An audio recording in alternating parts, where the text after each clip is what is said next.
Today's review is going to be on the Sauer X5 P226 CO2 blowback BB pistol. Like a broken record, this pistol has been discontinued for some time, but I have here, this is basically the pistol that I use whenever I want to shoot this pistol. And the pistol to the left here is a new spare.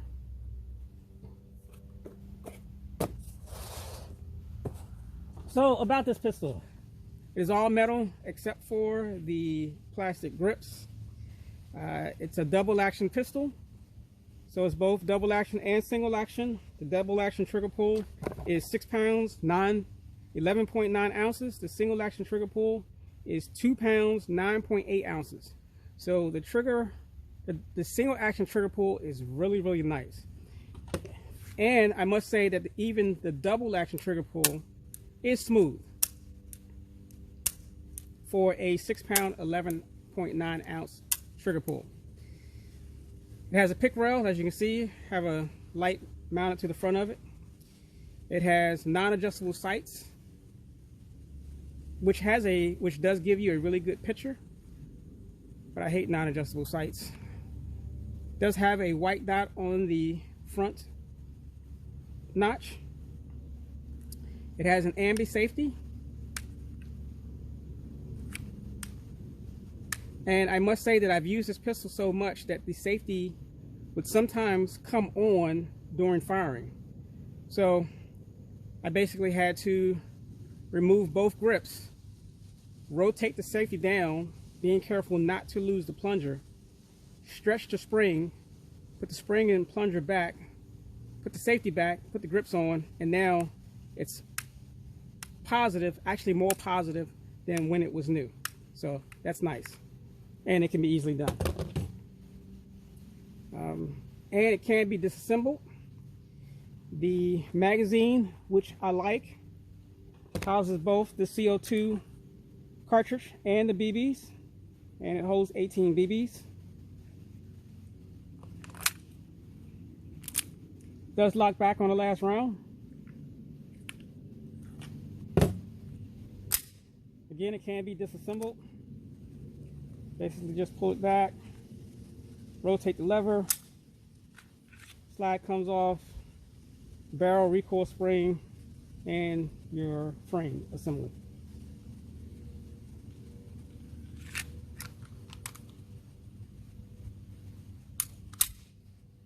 That's simple. It does not have a decocker on it, which SIGs are generally known for, so you have to do the old method of lowering the hammer. And pretty much that's it on this BB pistol. No, I should say that again, with the non-adjustable sights, when I first got this pistol was shooting low right.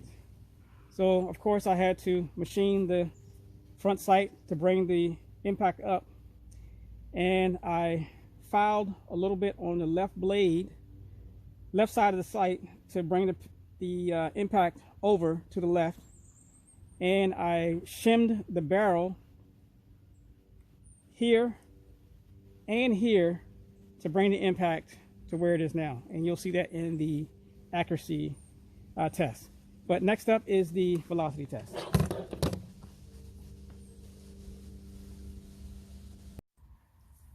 Okay, so here's the velocity test. Temperature is currently 71 degrees in October. It's awesome.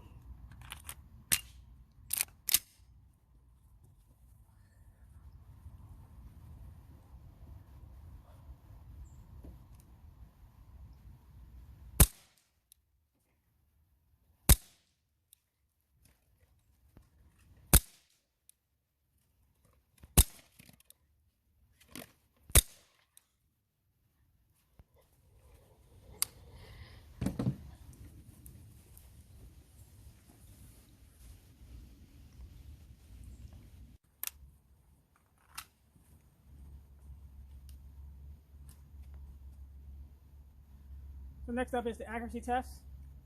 with this pistol, I'm going to fire 10 shots at 10 yards, show you what it looks like.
So there's my 10 shots.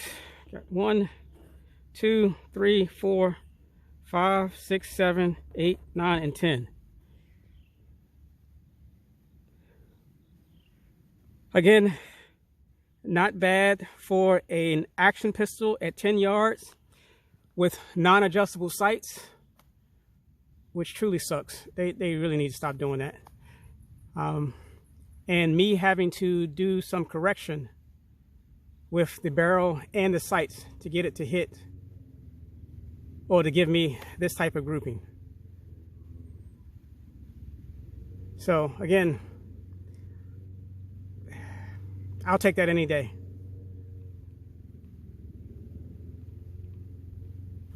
I will bet that a lot of people who've owned this pistol or has this pistol can't stand it or have gotten rid of it because of the point of aim, point of impact issue with this pistol. It absolutely sucks that you have to go through the means to even get it to shoot like this.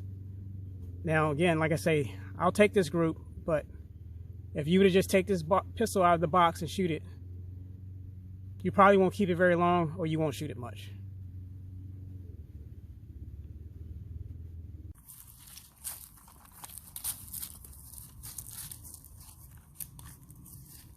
So next up for the shooting test. And the cone to the targets is 13 yards. I'm going to try and engage this first target on the right with as many good hits as I can. Check out the cans and then engage the target on the left. So I'll show you what the targets look like afterwards.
All right, not too bad, I must say. All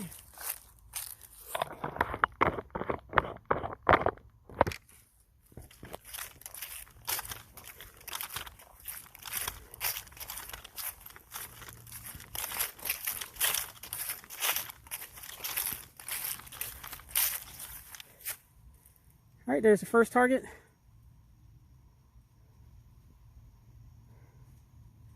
Somewhat centered for all of my shots, except for this one here.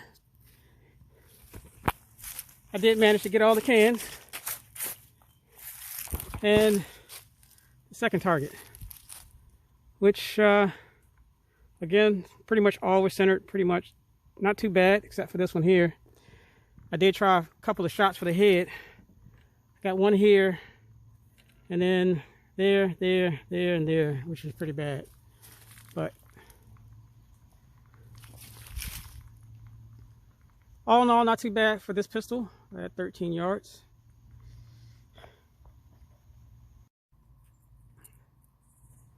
All right, so for my conclusion on the SIG Sauer X5 P226 CO2 powered blowback BB pistol.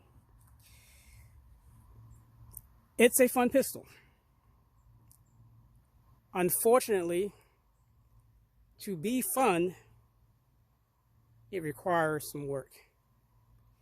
It requires work on fixing, or I should say correcting, the accuracy issues.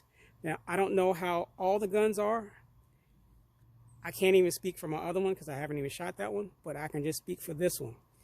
Out of the box, it was shooting way low right. You know, if I didn't know how to work on this gun to fix the accuracy issue, I wouldn't keep it. I wouldn't have kept it. But if you can fix the accuracy portion of it, and you can somehow remedy the safety coming on when you don't want it to, it's a fun pistol. It's got a nice feel to it, or I should say it has an excellent feel to it. It has an excellent weight to it. You can see somewhat how beat up it is. I haven't had any issues with it, you know, the way it functions. So it has that going for it. You know, it's solid. It works. It's as long as I've had it, no issues outside of, again, the accuracy and the safety. And you can see how every now and then, sometimes I'll get the safety to come on, but most of the time it does not. It'll stay in the down position. And that was basically, like I said, stretching the spring on the plunger, which moves this up and down.